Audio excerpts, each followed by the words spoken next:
Wow, that was a great Spider-Man movie. Yeah. I mean, I enjoyed it. Doc Ock coming back was a great thing, but I mean, where did Trixie and Riley turn up? Riley's been taken to another dimension! Huh? Is there any way we can save him? Hat! So, I've got a spell, but I don't know if it's gonna work exactly right. It might even summon something worse than what we're expecting. Worse than Riley? Well, the only way to find out is to try it. Alright, I'm gonna open this portal and let's see what we get! Woo! Spider-Man! Hey guys, who are you? Who are you? I'm Peter Parker. What? You know, Peter Parker. I'm pedophile Spider-Man. I'm Peter Parker. Sorry, sir, what? I'm Peter Parker. What? Did you guys just watch the new Spider-Man movie? Which one? New Way Home or No Far From Home? No Way Home. There's a lot of homes. Yeah, we saw it. Do you want to come talk about it, I guess? Yeah, let's do it. Hey guys. So you guys are all over 18, right? Because I can't hang out with you if you're not.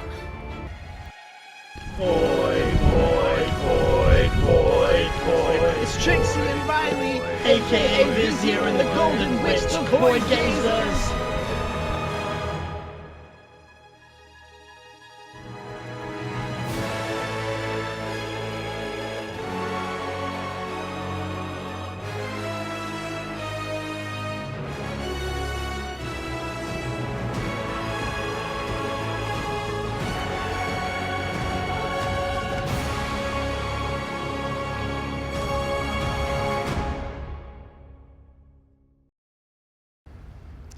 Spider-Man No Way Home! With all the Spider Bros and all the Spider Bads in it.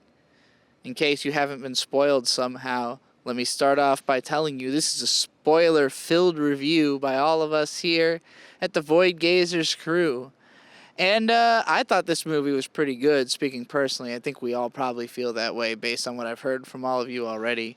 But I want to start off by just talking about the very beginning of the movie, something I think could be overshadowed with all the dramatic stuff that comes later, because I thought it was interesting. I liked the very dynamic way that the dialogue is written, and the camera is just kind of like zipping around the scene between different characters who've all got like different shit going on between Aunt May and Happy and Spider-Man and all that.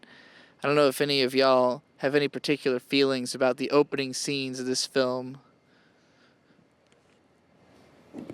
I love the way that it focuses on Peter Parker and MJ, and on the way that how far in the opening are we talking here? We're talking the high school part, right?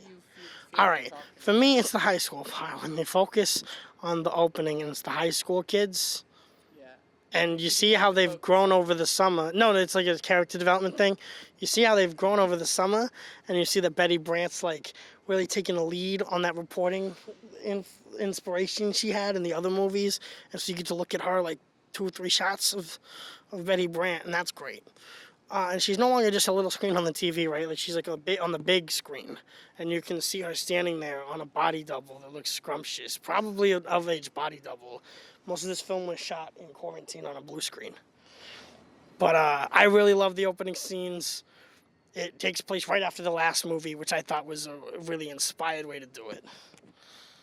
Start of this movie is about Peter being entitled, wanting everything to go to his way, and not really even looking that far into what solutions are available to him. There's a whole bit about how he is trying to get into MIT with his friends. They all get rejected because of the fact that his vigilante antics are controversial, which is sort of a comment on cancel culture, actually, I think. Oh, I just wanted to say I relate. I also not allowed at schools. And it's because I'm Spider-Man. And it's not fair. It's definitely not fair. And Spider-Man realizes that too. So he's like, I got to get my friends into college. And his first instinct is to go straight to Doctor Strange. And this basically eventuates in the whole plot of the movie, which is Doctor Strange's spell goes wrong because Peter keeps changing what he wants from it in the middle of it. And in the end, Doctor Strange says to him, like, you didn't even call MIT and, like, try to work this out before you came to me. He just kind of assumed that Peter would have done that. But I do think this is a great commentary on young people of today who basically will skip past the communicative solution and go straight to the, like, what can I do to extra communicatively, like, resolve this situation. Which, again, I think, like when I think about it, I think of cancel culture and, like, people using the internet in order to, like, get their way, as opposed to, like, communicating directly with someone they disagree with, you know. But it's fun the way that Doctor Strange gets involved in this plot, because he's looking at it like, I'm gonna help my bro, this dude who I've saved the universe with all these times, my pal Spider-Man. He's in a rough spot, so I'm gonna go, like, help my bro out, whatever. And then it's only when, like, Spider-Man keeps fucking with his spell as he's casting it that he realizes this kid is not prepared for the consequences of what the spell will bring. You know, like, he just kind of looked at it like Spider-Man's willingness to be a part of this was extra noble, and, like, yeah, of course my heroic bro would be doing some crazy cosmic shit to erase his name from history. But no, Spider-Man's not that mature at the start of the movie, and that causes the plot. Anybody have anything to say about this part of the movie? Well, I like Peter as a character, but only because in his attempts to fix everything, he fucks everything up. And he does that throughout all the movies, but in this one especially. And it's a lot more cosmic, and it's a lot bigger scale, you know? Anyone else?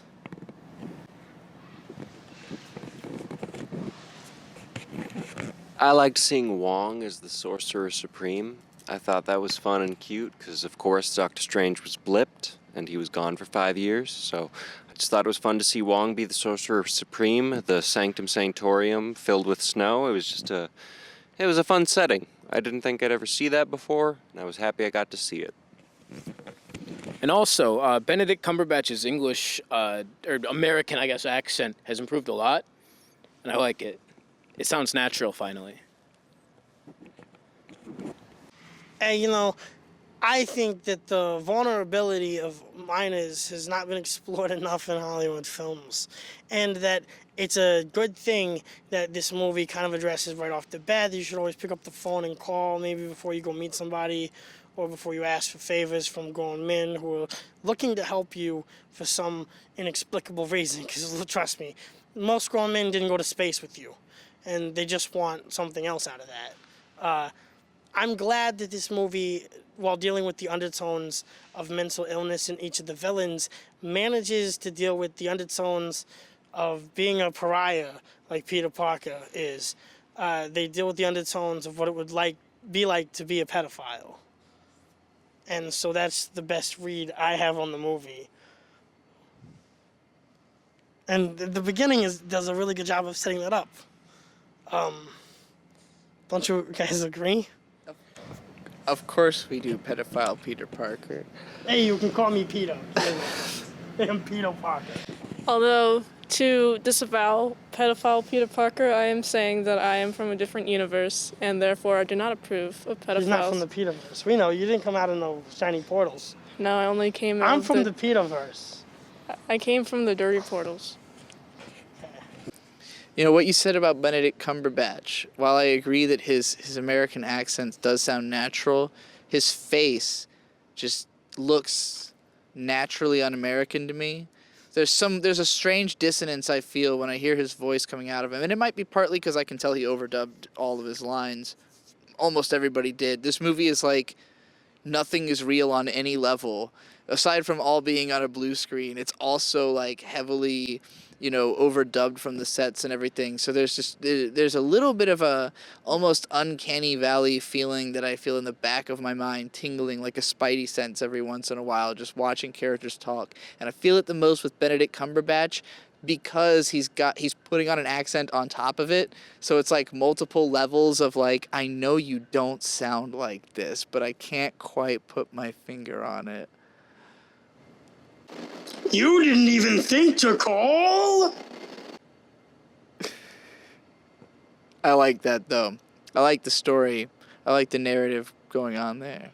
So anyway, we end up with a situation where villains from the first 2 different Spider-Man film universes start coming into this one, because in alternate universes where people know who Spider-Man is, those people started getting drawn in. Only a few managed to squeak by before Doctor Strange closes his portal, which is why we only get familiar actors from movies we've seen.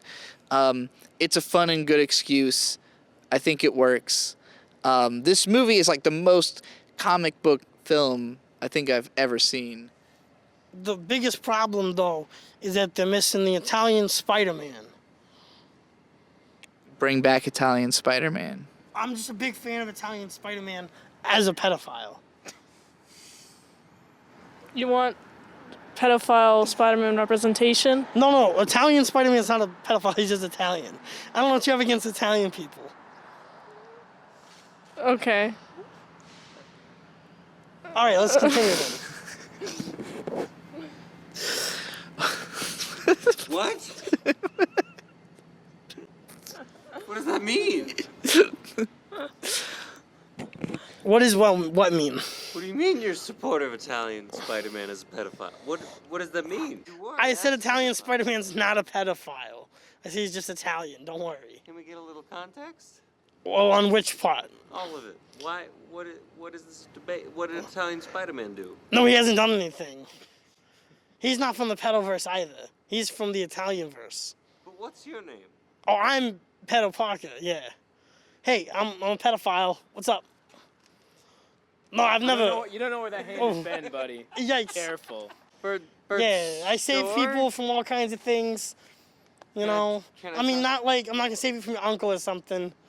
But I'll save you from like a mugging. My grandpa got his digs in early. Don't Yeah. worry. Oh. There's nothing that can help me there. That's okay. Do you need support group? I got cards you can Wait, call. don't you need a support group? No, there's no pedophile support groups. If you're a pedophile, people just try to kill you. When did you come to this realization? Oh, well, my favorite YouTuber from my universe. He talks about it all the time. You guys have like what's the biggest podcast in the world here? Last podcast on the left. Oh shit, it's not the Max Carson experiment? No, who's Max? Oh, you have to look him up and see if there's an analog in your world. I guess I'd have to. Anyway, are we done with this debate? I guess. Can I ask one final question? Yeah. Did you learn that you were a pedo before or after spider powers? After. It was the spider that bit me that made me a pedophile. It was a pedophile spider. The spider. I was bitten by a radioactive pedophilic spider, the kind that crawls into kids' mouths at night, just to suck on their tonsils a little bit.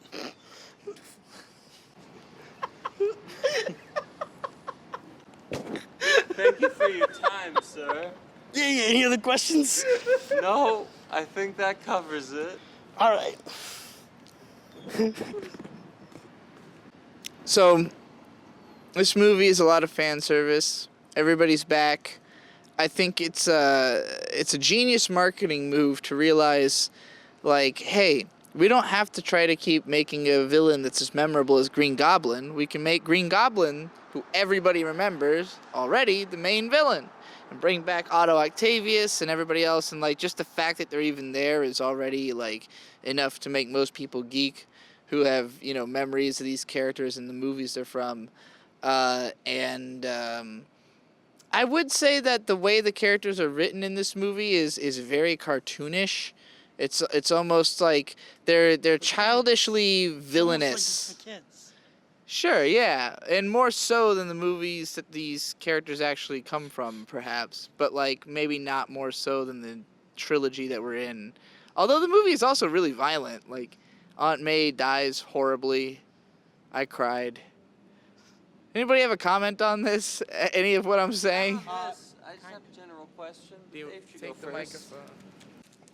I don't got. Hey, hold on. colorblind. She's trying to get your attention. Oh. She's being autistic about it. She needs to not do that, first of all. Just hold your fucking hand up. Yeah, just But she's been trying to get your attention for like a minute. So that was annoying. I forgot what I was going Fucking- to say because of that. God damn. One thing I really loved, especially during the scene where they're in Happy's condo, fixing him up, is just how kind of wishy-washy, especially Jamie Foxx and Sandman are. Like they could kind of go either way.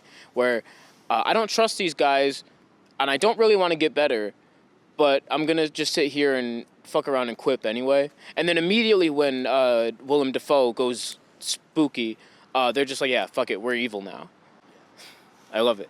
I liked the scene where you have Tobey Maguire and Andrew Garfield and Tom Holland on the Statue of Liberty, and they're just chilling out, waiting for the villains to be around. And you got fucking Tobey Maguire, he's trying to crack his back, and so Andrew Garfield cracks his back for him. That's like the end of the movie. That's not the end of the movie, that's about 2/3 of the way. That's the In what fucking world is that not in the final act? final act. It is farther than we are in so far, but it's fine that you like the scene. I like that scene because it was very daddy. It was like a very Very old- daddy. Whoa. Hey, I'm the pedophile. Well, it's not pedophilic to call older men daddy, is it? How old are you in the scenario? My age, 21. It's kind of pedophilic. I guess you're right, the age gap is there. Yeah. I mean, let me take that from you.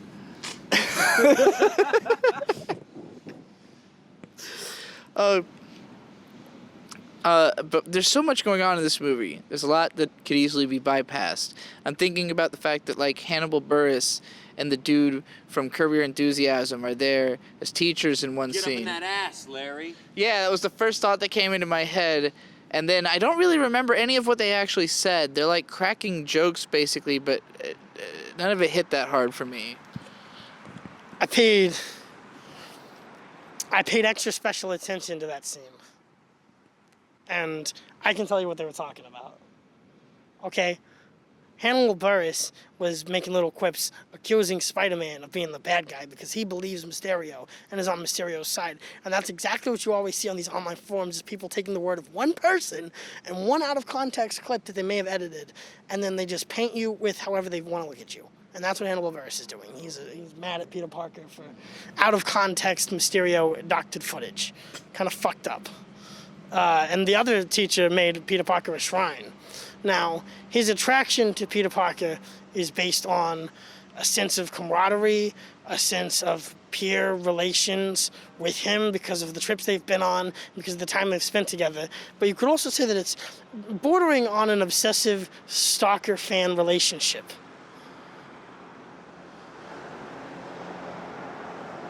It is even obvious to tell that the teacher himself is very uncomfortable with the fact that he made this, and he says that other students helped make this shrine to Peter Parker. But there's no real indication of that, and then Hannibal Buress outright says, no, man, you did all that yourself.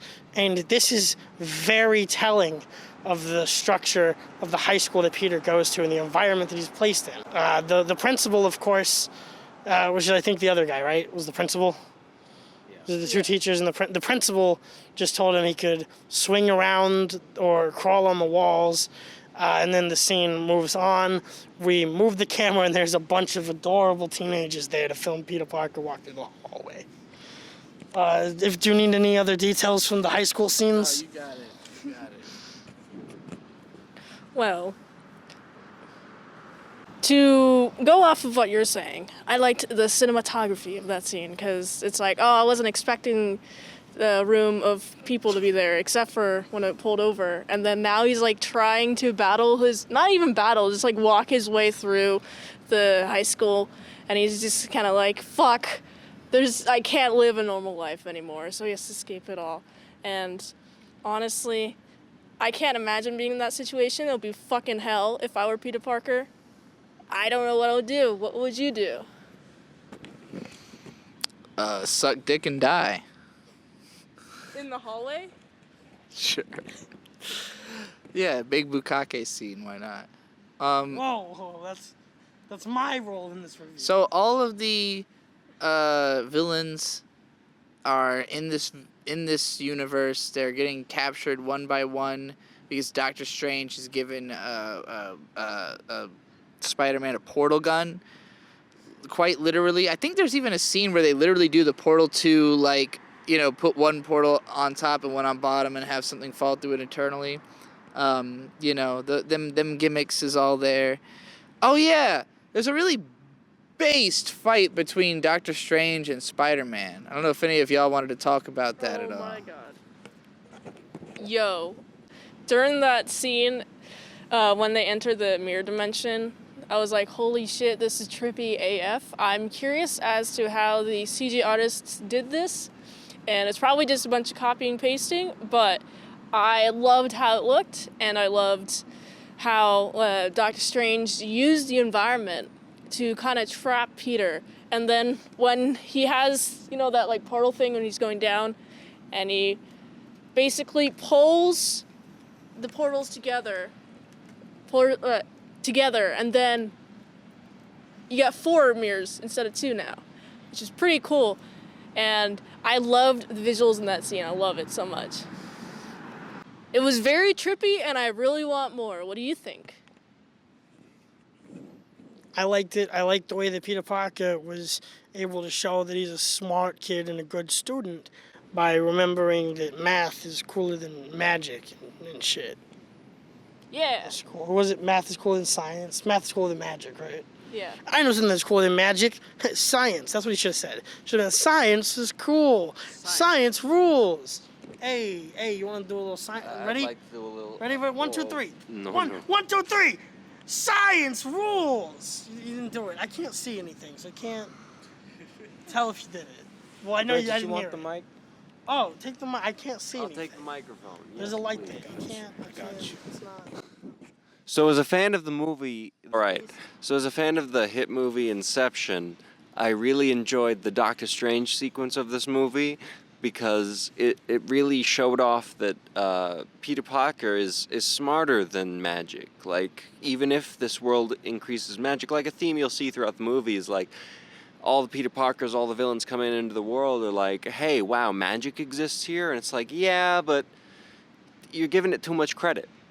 You gotta get by the magic. It doesn't matter. And I mean, at the end of it, like, you know, Doctor Strange was going to Peter like, help me, please.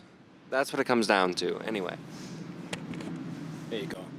I mean, they made a handheld particle unaccelerator, and they threw it at a dude made out of sand, and it made him unmade out of sand. So I mean, take this movie with a grain of sand. Sandman was not my favorite character. What do you have against Clint Marco, huh? Well, he's got an adorable daughter. Sandman has a really cute daughter. He has a really cute daughter to get home to. I don't like Sandman because it's coarse and rough and irritating. None of your jokes are getting him. Yeah, I definitely thought that that Doctor Strange getting trapped by Spider-Man was one of the most like comic book moments I've seen in a movie ever. Just to have something like as trippy and world-ending as that, and then the solution is not really explained. It's just like lol math. Spider-Man is really smart. Maybe the visuals could be interpreted by somebody who understands whatever he was figuring out there. But yes. Ugh. I don't understand what Peter was thinking when he took the box, and now he has the box after Doctor Strange is trapped in this dimension. He's like, okay, now what do I do with this? I'm like, good brain. You were so smart to trap Doctor Strange, but not smart enough to figure out what the fuck you put yourself into. Are you telling me? Are you telling me that the famous Spider-Mint is actually, by day, a comic book artist, It's Mint Salad? I cannot believe it. If I were in an ER and I learned this news, I would say, please help me. Help me, please. I don't know how to react to this information, and I think Spider-Mint is It's Mint Salad, ladies and gentlemen. You heard it here. Who are you passing that to? Anyone. Man, take that You from can me. continue Riley talking about cannot the see. movie. Aunt May convinces Spider-Man that he needs to save everybody instead of killing them because of the fact that she meets Osborn and he's like a pathetic old man who seems like he's just got dementia or something, and like, you know, she looks at it as like, hey, these people are just mentally ill, you gotta help them, which is a great commentary on what Spider-Man has always been, which is a guy beating up mentally ill people until they accidentally kill themselves. So, Aunt May gets a dose of her own medicine, and she gets fucking impaled by the goblin's fucking device. Hey, why are you talking about my aunt like that? Because she's dead now, because... In my universe, Aunt Mado is a great person. She may be a Madophile, but there's no reason to judge all these people just for being different. And that's what her character represents in this movie. Help people even if they might be trying to hurt you. Because you don't know what vat of kids they fell into. Vat of kids they fell into. Or radioactive pedophile spider bites. I'm just spitballing here. They're hypotheticals. I don't know anybody like that. Well, she really wants Peter to save these people, and she gets killed by the person that she tries to save, and then Peter saves them despite that, which is pretty noble of him, but also I think is a pretty irresponsible decision, because now everyone fucking is here. Everyone's here, and he has to deal with that. I am mostly impressed that they have the technology to just like cure mental problems. It's just like, hey, I can just like print a thing that'll make your DID go away or your bipolar or whatever you got. Like, he literally makes, like, it's not like he counsels each villain and like helps them through their life. He just like prints a device that cures them of being evil. It's really important to remember that Spider-Man's villains are not usually evil of their own accord, but because of extenuating circumstances that are incredibly excusable, and that it's okay that they're like that, usually. Like, Harry did nothing wrong, and neither did Green Goblin, and neither did Otto Octavius. Well... Clint Marco just wanted to see his daughter, and Max was just sad that he was like he was. I think... Nobody did anything wrong. That's what we know now. There was all good they did. They did good. They're good guys. Especially Osborn. Yeah, he did good. He was the best one of them all. He's totally found not guilty in the court of the public opinion of Spider-Man. Man, when I first... the first 2 times that I saw the movie, and May injects the serum into his neck, I thought, oh...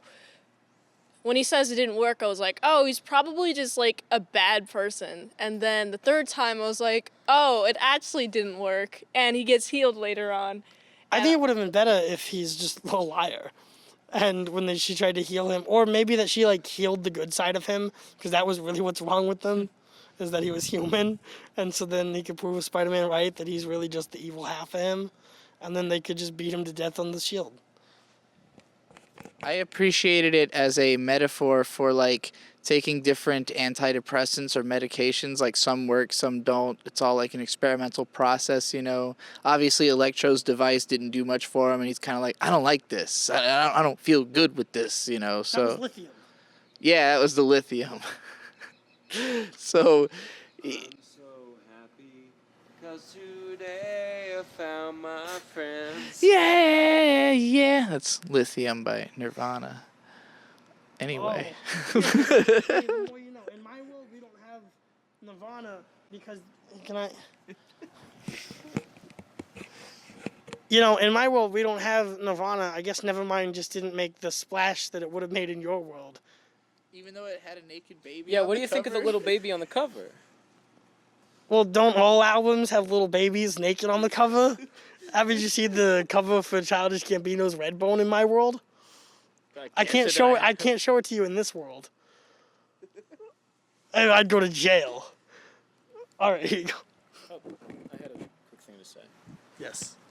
Regarding the villains, I I really appreciate that they had the restraint, because the only villain that they reform during this little sequence is Dr. Octagonopus, and I'm very, or whatever his fucking name is, and I'm very proud that he just fucks off for a third of the movie, only to come back and be like the finishing blow that stops Electro, because, I don't know, if I've seen Marvel movies, they really like to inflate their main casts and make there be so many fucking people to keep track of, so I'm just glad they didn't do that. I've got a thing to say too. There you go.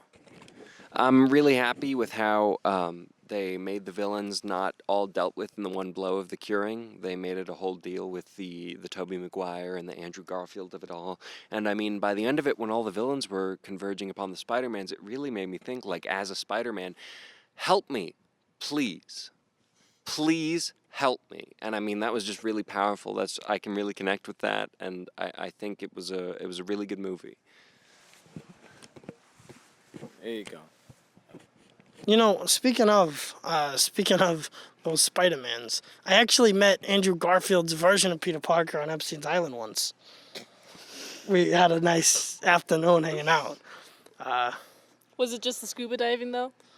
No. We were there to find some kid to cast as the MCU Tom Holland role, Spider-Man. Tom Holland? Yeah, we found Tom Holland, and he was cute as fuck.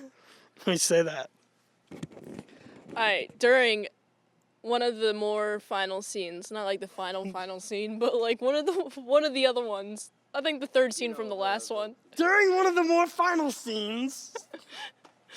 I really enjoyed seeing Doctor Strange's struggle to contain the spell. He's like, and then he can't contain it. And then he's like trying to fix this shit. And then he's like, I can't contain them all. And then Peter's like, I'm the ultimate sacrifice, guys. Just make them so they all forget who I am. Why are you doing this? You're jumping. Well, like we're 20 at that minutes point. forward. We're not. Not quite. Give me the bite. So, we've got the part where Spider-Man's friend summons the other two Spider-Men by searching for Peter Parker. Are we talking about May's death? Yeah, we talked about May's death. I cried, in case that wasn't clear. I cried when Aunt May died. It was sad. But after that, they end up summoning two more Peter Parkers from other universes. And those guys... Well, I guess they didn't summon them from other universes. They were summoned by the spell, but they were found by the fact that the friend was searching for Peter Parker. And he ends Isn't up... that how I got here? That is exactly how we got you here. I'm going home after this, right? Because... I mean, that's for you to figure out. You're the superhero. Shit. But anyways, so we found these Peter Parkers. They show up, and I really enjoyed the banter, if you can even call it that, the like self-love pick-me-up game going on between the three Peter Parkers. Because like Peter Parker's life is always miserable in every piece of Spider-Man media. That's like kind of core to his character, is that shit's always fucking up and going wrong for him. But he's also incredibly self-centered because there are so many things he wants to do, and he messes up by trying to do all of them all the time and be, you know, all these different types of person all at once. And like that comes from the fact that I think, you know, he likes doing all those things and he's capable of them and he wants to live up to his full potential, but like he's going past what he actually can do, and it causes all these problems. So like at his core, Spider-Man does really love himself. He loves what he does. He loves getting to be Spider-Man. And so however like bad his life feels to him in the moment, and however much he might like beat himself up or hate himself, when he meets, like if he were to meet himself, if he saw Spider-Man, but like it wasn't his own face and he didn't have to think of him as like, you know, having suffered the consequences of his own actions, he would just love him. He would love any other version of himself. And so the three Spider-Men all love each other, and they're like patting each other's back and making things better because, you know, they're the only people who can truly understand what he's going through and you know, be like have his back in a way that would make himself realize that he could like rely on somebody else. Like it's only because they are all actually literally Spider-Man that they can you know, his boundless self-love can actually manifest because it's about somebody else. So it's selfless and selfish all at once, like a crazy Ouroboros. And any of y'all got anything to say about the relationship between the Spider-Men? I just found it sad that when all three of them went to battle the villains, that Andrew Garfield's like, I love you. And they all say, Tobey Maguire and Tom Holland say, thanks. And not, we love you back. I mean, come on. It's you from a different universe. Just say, I love you. They're fucking words, okay? Just make the guy feel better. He kind of hates himself. Just say, I love you back. God damn it. I think that the part where Tobey Maguire and Andrew Garfield's Spider-Man's he's popping his back out, I think that's going to inspire a ton of fan fictions. So yeah, all the Spider-Men are bros.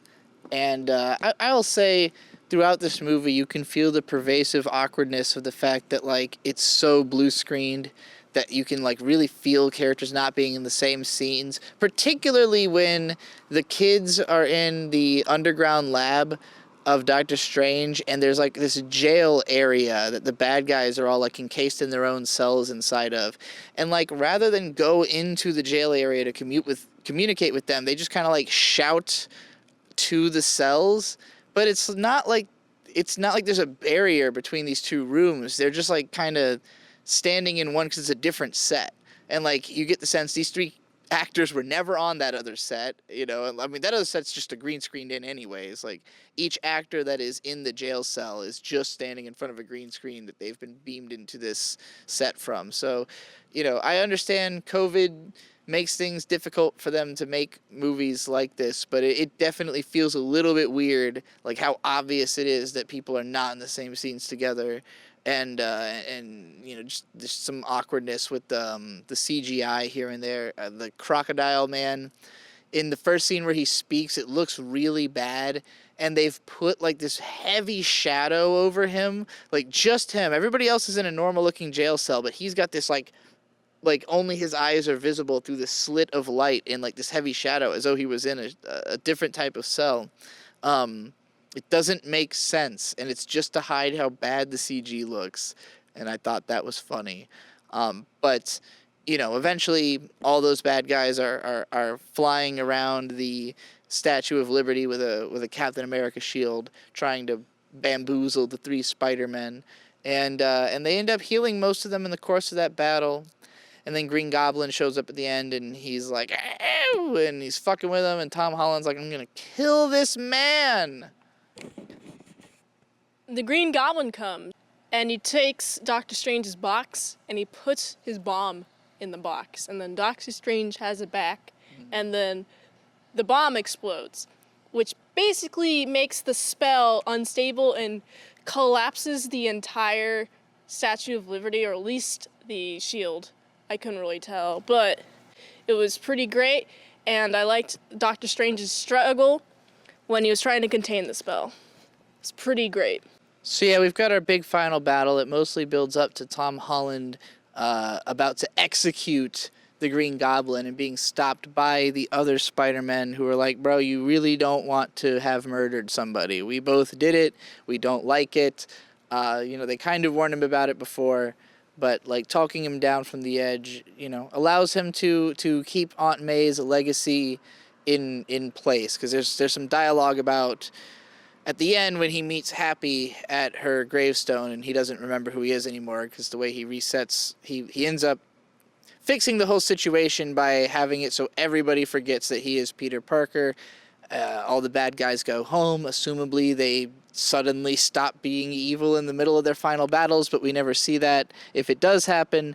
But when he meets Happy at the gravestone of Aunt May, Happy's asking if, you know, anybody would remember her, if her legacy would live on, and he says, well, you know, everybody who she helped will have been affected by her. And of course, he himself is the most helped. He's the one who helped other people because he was helped by her. Wow, he carried her legacy. Isn't it sweet? You guys have anything to say about the ending of this movie? It was very sad. the spell didn't undo anything that happened, and so there would be photos and pictures of Peter as Spider-Man. And any child porn that Peter took of himself would still exist. Just gotta find his old phone. If it's anything like in the video game, he'll have left it in a backpack somewhere in New York. So if you don't remember Spider-Man being real in America in real life, you can go look for that backpack. Maybe you'll find it. I really like the ending. Well, the right before the final scene when he gets his new apartment and makes his new Spider-Man costume. Yeah. That scene in the diner. There's just something like visceral and secondhand about it. Like I can feel what he's feeling on screen. It would be horrifying to suddenly not be a person. To suddenly It's be a fucking gut punch, huh? Yeah, it's really like this person. Like I've spent so much time with this person I'm looking at. She doesn't know who the fuck I am. Or this other guy, he just walked right past me. Like Yeah. it's terrifying. It's a gut punch, like you said. And I mean, by the time you've convinced them to let you fuck again, she'll be well into college. And then what's the point? So, you know. I'm good. Gert, have anything to say? What do you think of the end of the movie? The end of the movie was probably my favorite part because it had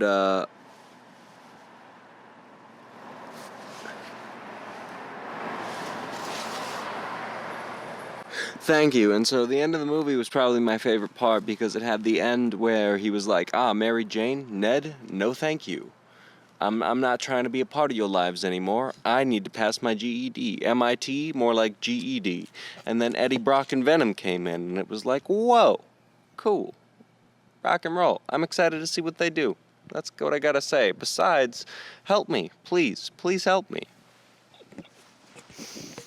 I think that says it all. Yeah, I think it was kind of cheap that they had Venom in there.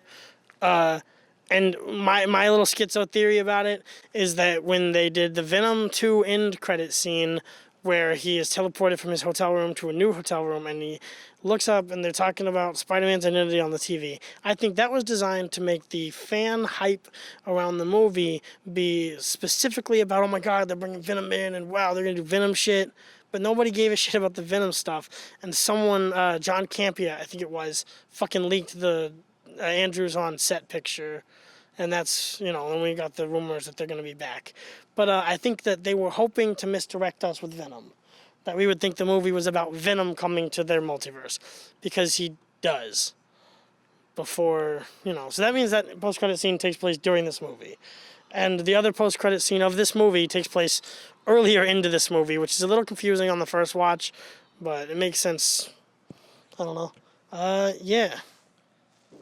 My final thoughts on this movie is that even though it's logically full of holes, and that's fine because the conceits. Well, it just fucks up the rest of the universe. It's fine, but everything after this doesn't make sense. Maybe that's true. Right? Because the photos weren't deleted.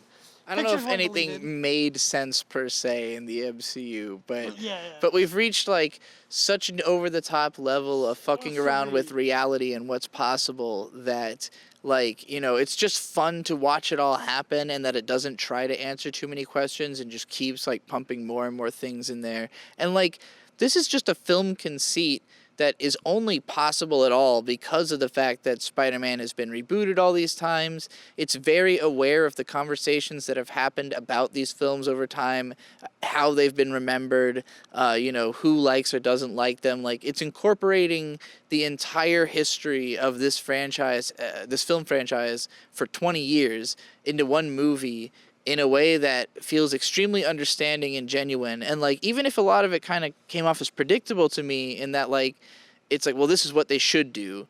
Like they're doing what they should do and it all makes sense. It's kind of checking boxes. But to actually see it happen is surreal in and of itself. That like, even though this idea makes sense on paper, it's surprising that they would actually pull it off. Impressive event.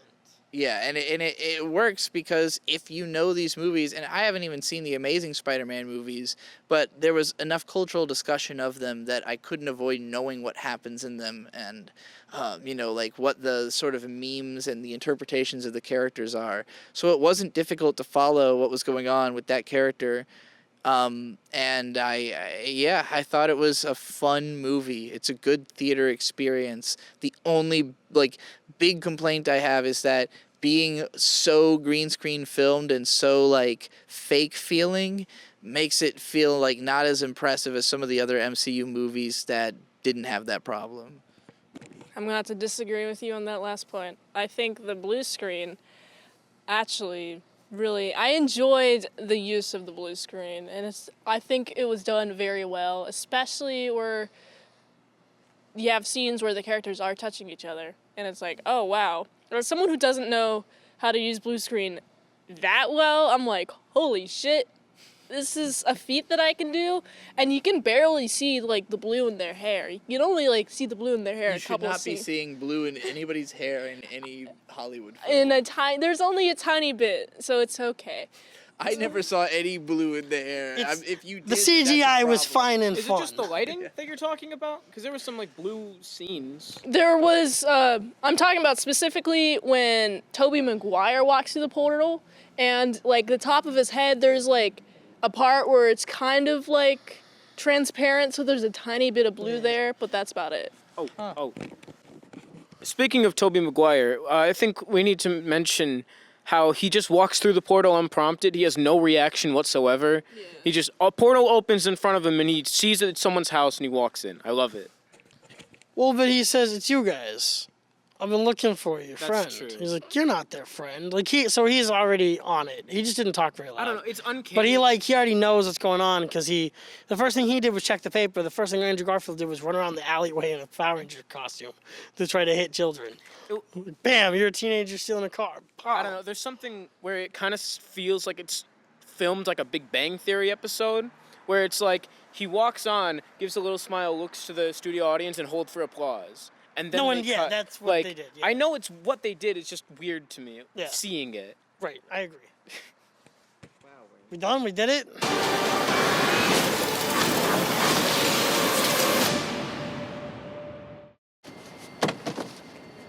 You're still here? It's over. The movie's done. Go home.